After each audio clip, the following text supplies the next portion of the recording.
په 1.5 روپۍ لیټر د پټرول پمپو کې نه ملاویږي هغوی بیا هم وایي چې موږ له ووټ راکړه په 1500 روپۍ مټر خرڅېږي بازار کې هغوی وایي موږ له ووټ راکړه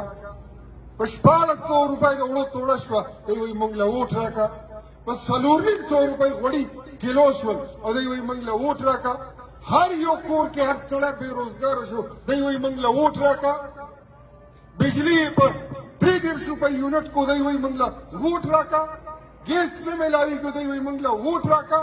دکاندار په جړا دی دی وایي موږ له ووټ راکړه کارخانې بندېږي دی وایي موږ له ووټ راکړه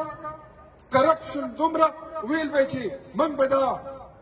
گورنر هاوس به راغورځوو موږ به دا چیف منسټر هاوس نه به لایبرري جوړوو د وزیر اعظم هاوس نه به یو لوی یونیورسټي جوړېږي کومه یو واده دې پوره کړي یو واده راله وښیه یو واده شته چېرته نشته د ملک سیاست ته پرېږدم د نوښار خلکو تاسو له به ووایم دا دې ځای کې دا ډیمونه چې جوړ دي لړ شئ دې ګلډېرۍ ته لړ شئ دې شاه کلیم ته لړ شئ دا نور ډیمونه وګورئ که یو میګاواټ بجلي ته جوړه وي ما له ووایئ شته چېرته نشته یو ډیم په 8 اربه روپۍ جوړ شوی چا جوړ کړی چا ټیکه واخیسته چا مالو خوړو بی آر ټي کې 1200 کروڑه روپۍ مال چا وخوړو په دې نوښار راسین پښتو کې 800 کروڑه روپۍ چا ووالې دا بلین ټریز په دې ونو په دې ځنګلو کې مال چا ووالو اربونه خربونه روپۍ د نوښار پښتنو ستاسو په ووټ دا نری چینجې چې دی د ده نه اتي جوړ شو او دا ټول قوم دا داسې کوله که د بشکالي چینجې یې راغونډ کړل پاسه یې ویښ شئ ما له پته ده زه په خپل ووټر باندې د خپلې حلقې په ووټر باندې او د نوښار ضلعې په خلکو باندې ما له فخر دی چې په وروستو ضمني الیکشن کې 8 میاشتې مخکې چې کوم الیکشن شوی د دې ظالم جابر حاکم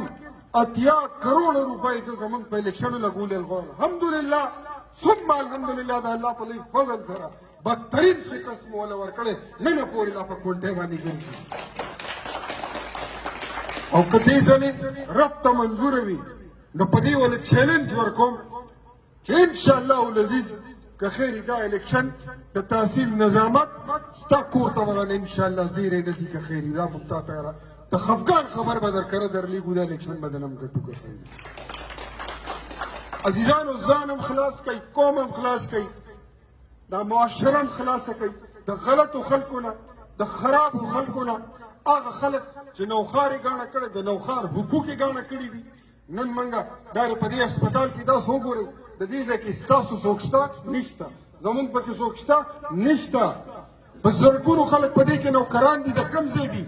پرون مونه ټول پکې د سوات خلک هم راووتل د شانګلې خلک هم راووتل د ملکنډ خلک هم راووتل د دیر